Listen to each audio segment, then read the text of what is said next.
everybody. It's me again, Goblin ASMR.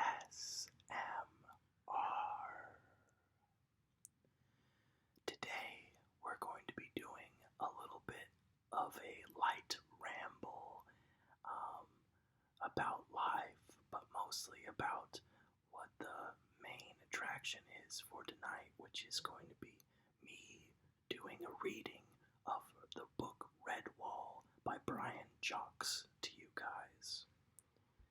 For such an occasion, I've made a very moody yet tranquil atmosphere. We have this beautiful honey-scented candle that I've lit and will be putting underneath my face for some sort of, storytelling, campfire sort of thing. I love this candle, and you can't really see it because of the shitty camera, but the sort of strange deformation of the head is quite interesting as the candle continues to burn. The reason why I acted surprised just a second ago is because it finally is starting to leak wax, and a bunch have just fallen onto my laptop, which is sort of unfortunate, but I digress. As I was saying, today we are going to be reading Redwall by Brian Jacques, and the reason for that is, first of all, it's one of my favorite books just to read. I think it has an incredible storyline. But, I haven't really read it in recent years, and that's because of, I think just general busyness, but there was a time where I typically read it, or one of the other sort of books in the franchise, about once per year. But, I sort of have been revisiting the idea of Redwall because of sort of the driving metaphor behind the entire series. Redwall is a book about all of these anthropomorphic animals who sort of bound together and as a collective are able to survive against the evils that have beset onto them. I think that the metaphor that I'm sort of referring to is the metaphor of the mouse warrior. And why that metaphor has become sort of more and more relatable to me in the recent weeks is because I have found sort of weaknesses within myself, or things that I need to be working on. And that's sort of the mouse element. Mice are generally very ineffectual and very vulnerable to predators. But as the story progresses, the main character, the main mouse character, who is not my favorite character, but nevertheless, he slowly becomes away from this sort of bumbling fool and using the power of his own willpower. He becomes a great warrior, as well as many of the other characters that surround him.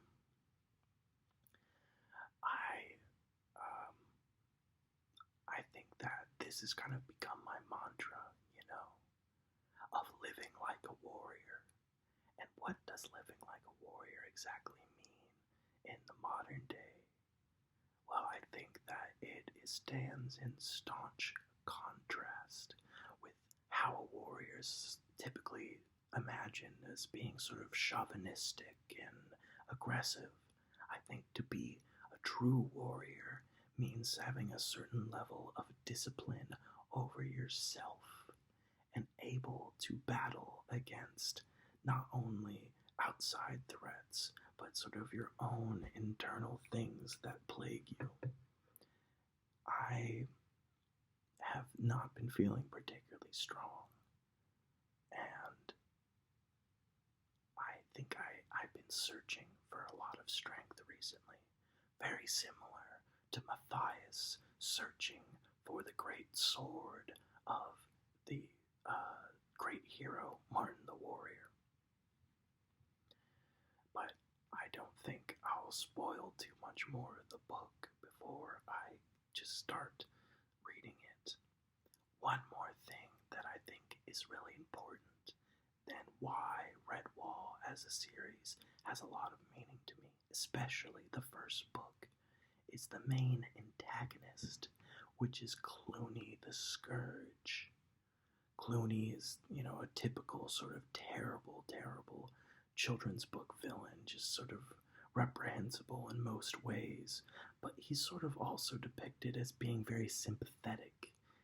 He has these raving nightmares that drive him mad, and the way he's depicted is simultaneously someone who's incredibly strong and yet incredibly weak is something that I find very interesting. I always love characters that are very histrionic, yet are trying to be depicted as points of and places of power. I think it's this sort of male histrionic that's something that I personally relate to, and sort of the relationship between the Mouse Warrior and Clooney the Scourge is something that I think is really fascinating, and something that Redwall as a book is really successful at sort of understanding in a deeper level. But without further ado, I am going to begin Redwall by Brian Jacques. Let me get a sip of water.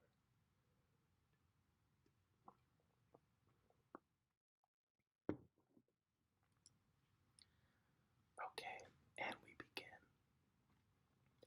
Who says that I am dead knows not at all. I am that is. 2 mice within Redwall. The warrior sleeps twixt hall and cavern hole. I am that is. Take on my mighty role. Look for the sword and moonlight streaming forth at night when day's first hour reflects the north. From o'er the threshold seek and you will see. I am that is. My sword will wield for me. Which is the rhyme from beneath the great hall tapestry, and we will learn more exactly what that means as we continue to read. It was the start of the summer of the late rose. Mossflower country shimmered gently in a peaceful haze, bathing delicately at each dew-laden dawn. Blossoming through the high sunny noontides, languishing in each crimson-tinted twilight that heralded the soft darkness of June nights. Redwall stood foursquare along the marches of the old south border, flanked on 2 sides by mossflower woods, shaded depths. The other half of the abbey overlooked undulating sweeps of meadowland, its ancient gate facing the long, dusty road on the western perimeter. From above it resembled some fabulously dusky jewel, fallen between a green mantle of light silk and dark velvet. The first mice had built the abbey of red sandstone quarried from pits many miles away in the northeast. The abbey building was covered across its south face by that type of ivy known as Virginia creeper. The onset of autumn would turn the leaves into a cape of fiery hue, thus adding further glory to the name of the legend of Redwall. Book 1, The Wall. Matthias cut a comical little figure as he wobbled his way through the cloisters with his large sandals flip-flopping and his tail peeping from beneath the baggy folds of an oversized mice habit. He paused to gaze upwards at the cloudless blue sky and tripped over the enormous sandals, hazelnuts scattered out upon the grass from the rush basket he was carrying. Unable to stop, he went tumbling cowl over table. Bump! Sorry about that, everybody. We got interrupted. However, it was only a small little thing that I had to deal with, and now we are back. Before we start, I forgot to mention in the beginning that I am now currently wearing the non-binary sweatshirt by Arca. There's no real reason that I bring that up other than just to sort of flex on you guys, because it is quite comfortable and stylish. Anyways, let's continue where we left off in Redwall. Unable to stop, he went tumbling cowl over tail. Bump! The young mouse squeaked in dismay. He rubbed tenderly at his damp snub nose while slowly taking stock of where he had landed, directly at the feet of Abbot Mortimer. Immediately, Matthias scrambled about on all fours, hastily trying to stuff nuts back into the basket as he muttered clumsy apologies, avoiding the stern gaze of his elder. Sorry, Father Abbot. I tripped, you see. Trod on my habit. Oh, Father Abbot, oh dear, I mean... The Father Abbot blinked solemnly over his glasses. Matthias again. What a buffoon of a mouse. Only the other day he had singed old brother Methuselah's whiskers while lighting candles. The elder's stern expression softened. He watched the little novice rolling about on the grass, grappling with large armfuls of the smooth hazelnuts which constantly seemed to escape his grasp. Shaking his old gray head, yet trying to hide a smile, Abbot Mortimer bent and helped to gather up the fallen nuts. "Oh, Matthias, Matthias, my son," he said wearily, "when will you learn to take life a little slower, to walk with dignity and humility? How can you ever hope to be accepted as a mouse of Redwall when you're always dashing about, grinning from whisker to tail like a mad rabbit?" Matthias tossed the last of the hazelnuts into the basket and stood awkwardly shuffling his large sandals in the grass. How could he say aloud what was in his heart?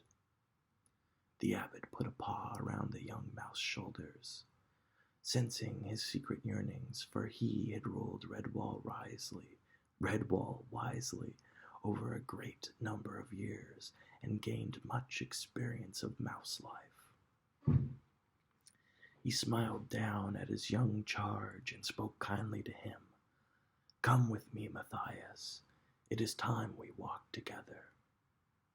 A curious thrush, perching in a gnarled pear tree, watched the two figures make their way at a sedate pace in the direction of Great Hall, one clad in dark greeny brown of the order, the other garbed in the lighter green of a novice. They conversed earnestly in low tones. Thinking what a clever bird he was, the thrush swooped down on the basket that had been left behind. Twisters, the basket contained only hard nuts, locked tight within their shells. Feigning lack of interest, lest any other birds had been witness to his silly mistake, he began jauntily whistling a few bars of his melodious summer song, strolling nonchalantly over to the cloister walls in search of snails. It was cool inside Great Hall. Sunlight flooded down in slanting rainbow-hued shafts from the high, narrow stained glass windows. A million colored dust motes danced and swirled as the two mice trod the ancient stone floor. The father abbot halted in front of the wall on which hung a long tapestry. This was the pride and joy of Redwall. The oldest part had been woven by the founders of the abbey, but each successive generation had added to it. Thus, the tapestry was not only a priceless treasure, it was also a magnificent chronicle of early Redwall history. The abbot studied the wonderment in Matthias's eyes as he asked him a question, the answer to which the wise mouse already knew. "What are you looking at, my son?" Matthias pointed to the figure woven into the tapestry. It was a heroic-looking mouse with a fearless smile on his handsome face. Clad in armor, he leaned casually on an impressive sword, while behind him foxes, wildcats, and vermin fled in terror. The young mouse gazed in admiration. "Oh, Father Abbot," he sighed, "if only I could be like Martin the warrior. He was the bravest, most courageous mouse that had ever lived." The abbot sat down slowly on the cool stone floor, resting his back against the wall. "Listen to what I say, Matthias. You have been like a son to me ever since you first came to our gates as an orphaned woodland mouse begging to be taken in. Come, sit by me, and I will try to explain to you what our order is all about."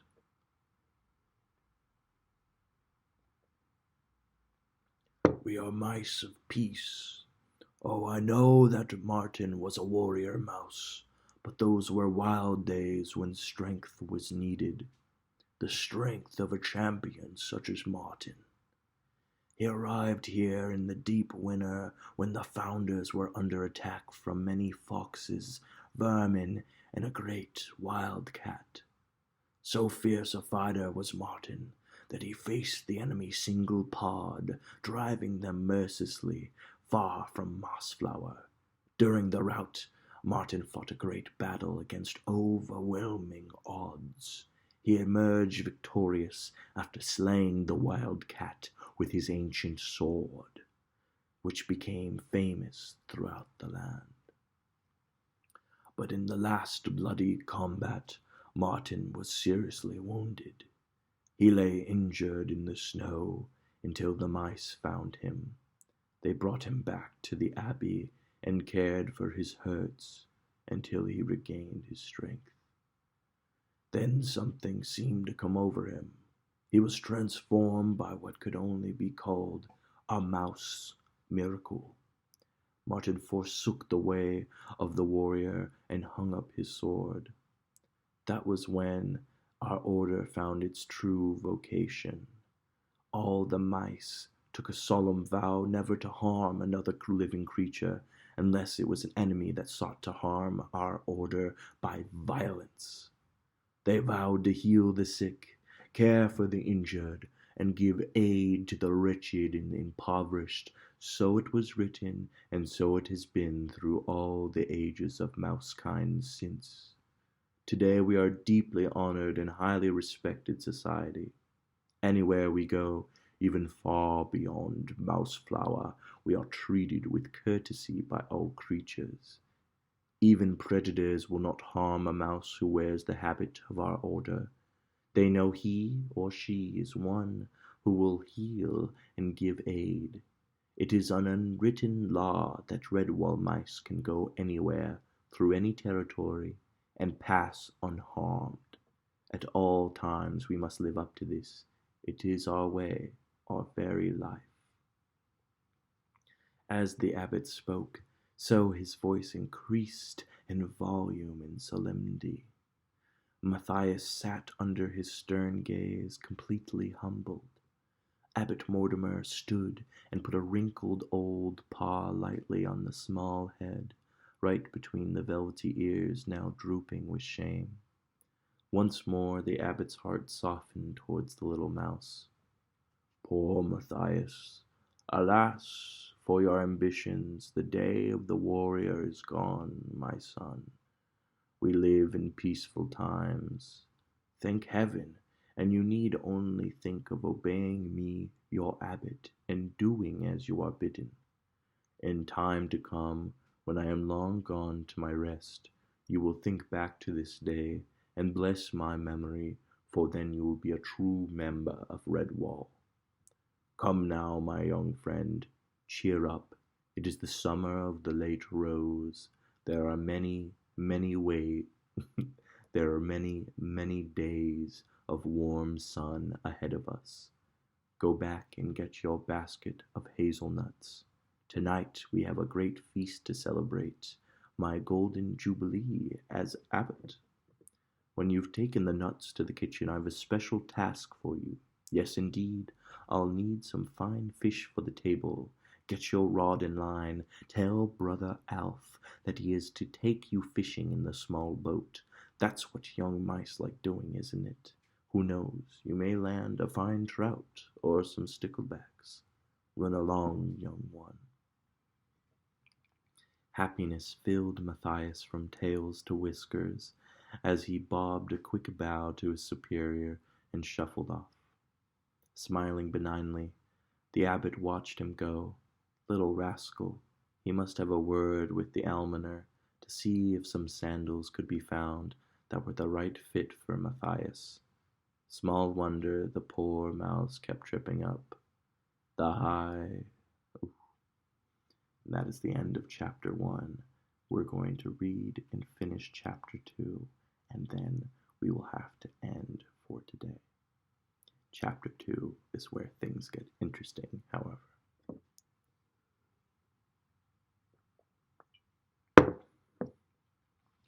The high, warm sun shone down on Clooney the Scourge.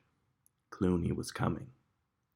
He was big and tough, an evil rat with ragged fur and curved, jagged teeth. He wore a black eye patch. His eye had been torn out in battle with a pike. Clooney had lost an eye. The pike had lost its life. Some say that Clooney was a Portuguese rat. Others said he came from jungles far across the wide oceans. Nobody knew for sure.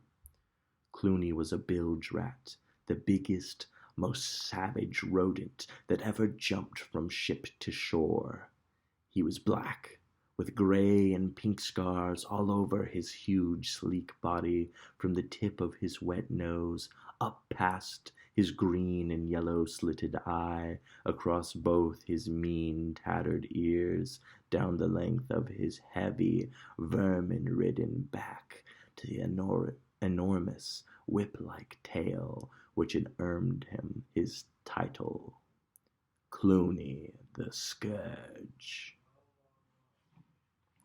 Now he rode on the back of the hay wagon with his 500 followers, a mighty army of rats, sewer rats, tavern rats, water rats, dockside rats. Clooney's army, fearing yet following him. Redtooth, his second in command, carried a long pole. This was Clooney's personal standard, and the skull of a ferret was fixed at its top. Clooney had killed the ferret. He feared no living thing. Wild-eyed with the terror of rat smell in its nostrils, the horse plunged ahead without any driver. Where the hay cart was taking him was of little concern to Clooney. Straight on, the panicked horse galloped past the milestone lodged in the earth at the roadside, heedless of the letters graven in the stone, Redwall Abbey, 15 miles. Clooney spat over the edge of the cart at 2 young rabbits playing in a field. Tasty little things. A pity the cart hadn't stopped yet, he thought. The high, warm sun shone down on Clooney the Scourge. Clooney was a god of war. Clooney was coming nearer. Beneath the great hall of Redwall, candles burned bright in their sconces. Oh, never mind. That's chapter 3. How are you enjoying Redwall so far? I'd love it to hear your response to one of my favorite books.